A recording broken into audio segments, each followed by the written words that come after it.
Hello friends, welcome to सपना tutorial. आज हम क्लास 5 का चैप्टर नंबर 3 पढ़ेंगे। नेक्स्ट है question number 11। Select the odd one out on the basis of method of reproduction. हमें odd one out को करना है। Onion, turmeric, rice and garlic. तो इसमें जो राइस है वो रिप्रोड्यूस होता है बाय सीड, और ऑनियन, टर्मरिक एंड ये सब किसके थ्रू रिप्रोड्यूस होते हैं? स्टेम के। ऑनियन, टर्मरिक एंड गार्लिक ये तीनों किसके थ्रू रिप्रोड्यूस होते हैं? स्टेम के। ओनली राइस किसके होता है? सीड के थ्रू। तो it means option B is the correct answer. Question number 12, refer to the given figure and select the incorrect option regarding it. अब ये फिगर देखिए, यहाँ पे ये दे रखा है WZ XY, ठीक है, और हमें इसमें बताना है incorrect option regarding it, right. तो इसका इनकरेक्ट ऑप्शन क्या है? ऑप्शन ए है in some plant W play no important role in reproduction, examples sugarcane. In some plant X is used for reproduction, example rose. In some plant Y is edible, example cucumber. Option C is the correct answer. अभी ये Y देखिए, right. In some plant Y is edible, क्योंकि कुछ जो plants होते हैं जो root के थ्रू होते हैं, जैसे कि कैरेट हो गया, right.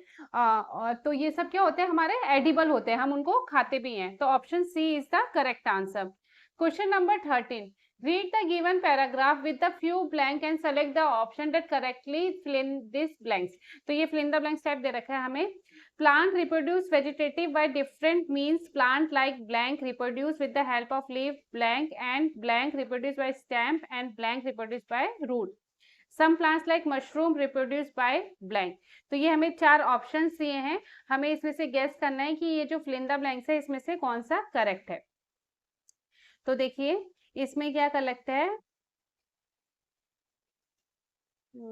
Option C is the correct answer.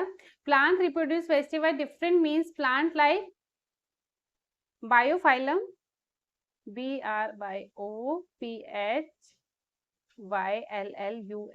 right? And reproduce with the help of leaves, rose and sweet potato,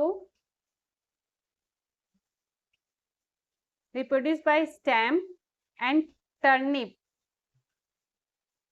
reproduced by roots, and some plant जैसे मशरूम, मैंने अभी पिछले क्वेश्चन में बताया था, वो किसके थ्रू रिप्रोड्यूस होते हैं? स्पोर्स की।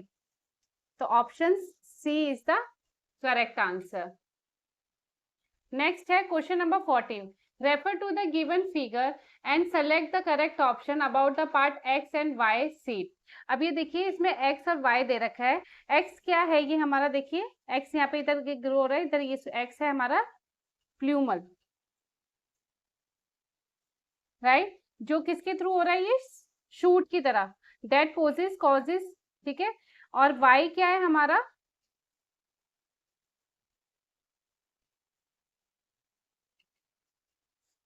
वाई क्या है हमारा? Sorry, cotyledon, right. ये क्या होता है? जो कॉटिलेडन होता है वो फूड को स्टोर करके रखता है फॉर बेबी प्लांट के लिए, और ये क्या है इधर? ये शूट। तो देखते हैं इसका आंसर। फर्स्ट है part X give rise to the leaves of new plant, part Y nutrition to the young plant and part Y rise to the new plant. तो ये ऑल, और ऑप्शन डी है both A and B. तो A and B is the correct. X क्या करता है leaves के लिए? Give rise to the leave for new plant, and Y nutrition करता है अपने बेबी प्लांट के लिए, वो उसको फूड को स्टोर करके रखता है, राइट। तो ए और B is the correct answer, correct statement. It means option D is the correct answer, both A and B. Question number 15, if a newly cleared area, 3 plants X, Y and Z planted at the boundary, plant X spread over the entire area and time while plant Y and Z were found limited in the area near the boundary, select the correct option regarding it. देखो एक cleared area में उन्होंने 3 plant लगाए X, Y and Z, ठीक है, boundary की तरफ।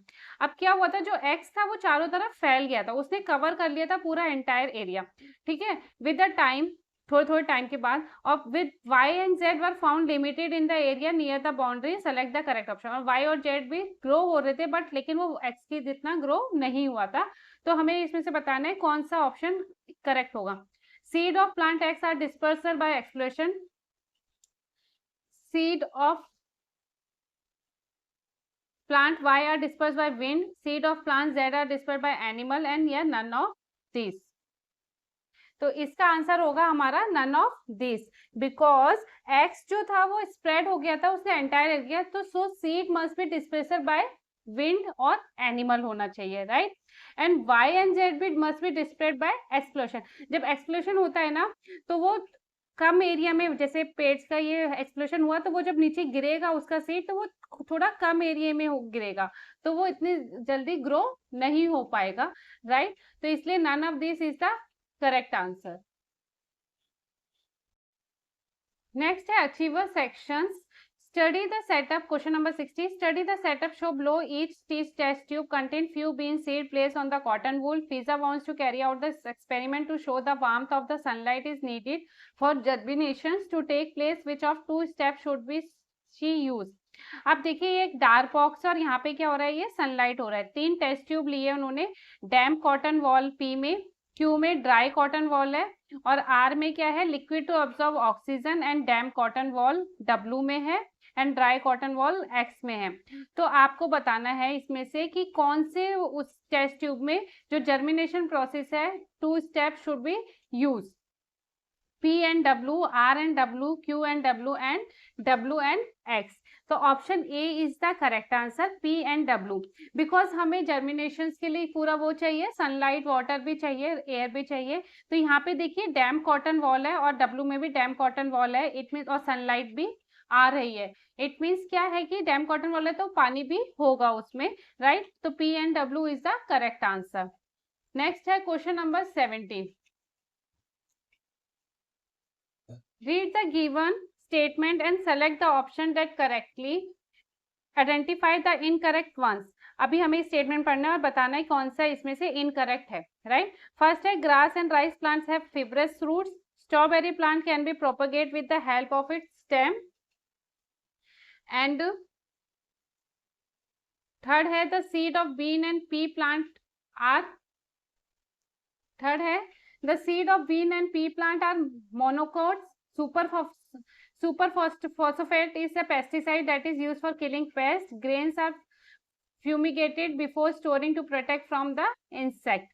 इसका जो हमारा आंसर होगा, जो हमारी स्टेटमेंट है, थर्ड एंड फोर्थ, ठीक है, ये करेक्ट है. It means option B is the correct answer, third and fourth only. Question number 18. These different species of plant were selected by scientists who wanted to document their method of seed dispersal. The graph below show the approximate number of seedlings found at various distance around the parent plant. अब ये distance बता रखा है हमें seed dispersal का, right. ये number of seeding है और ये स्पाइसेस है, 1 है, 2 एंड 3, और ये डिस्टेंस दे रखा है. तो देखिए फर्स्ट वाले में थोड़ा ग्रो हो रहा है, सेकंड वाले में भी थोड़ा ऊपर नीचे हो रहा है, और थर्ड वाले में बहुत ही कम हो रहा है, राइट.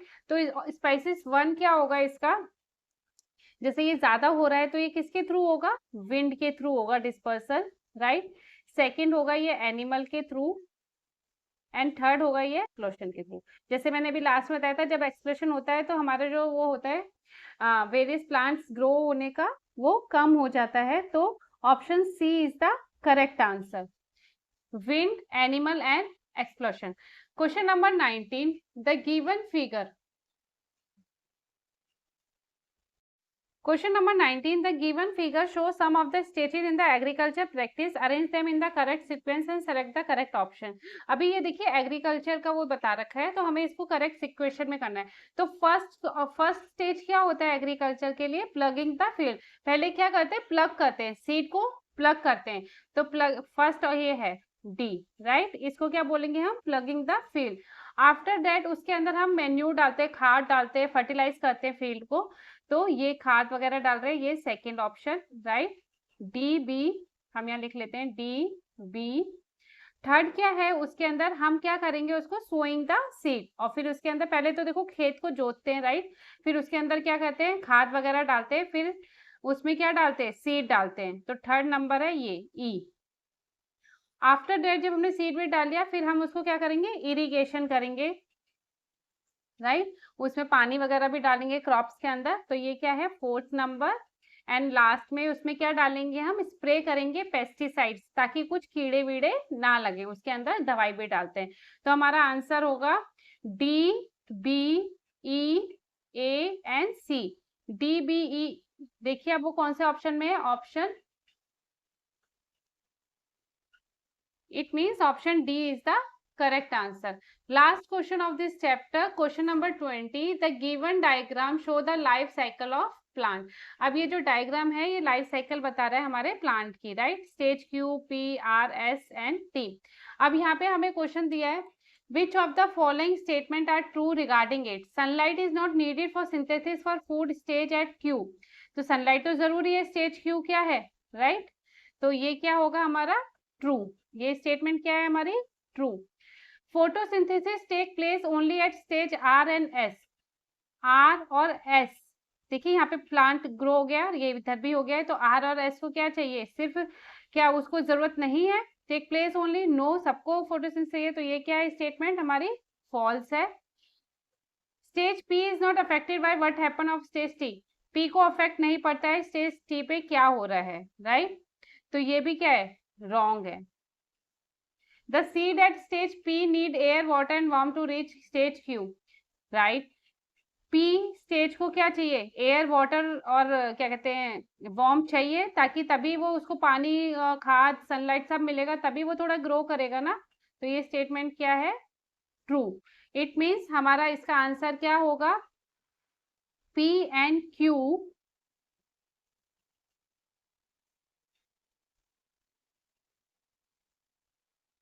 तो हमारी statement first and last is correct है, ट्रू है, हमें ट्रू ही पूछा था, तो option A first and fourth are हमारा आंसर होगा, option A is the correct answer. Okay friends, यहाँ हमारा चैप्टर 3 कंप्लीट होता है। If you like my video please like to share and subscribe my channel, बने रहिए चैनल पे। Next video में हम चैप्टर 4 पढ़ेंगे, तब तक आप चैप्टर 3 की प्रैक्टिस कीजिए। जो चैनल पे नए हैं, मैंने चैप्टर 1 एंड 2 की वीडियो भी अपलोड करी है, प्लीज आप जाके देख लीजिए। मिलते हैं नेक्स्ट चैप्टर में। Thank you for watching, bye bye, take care.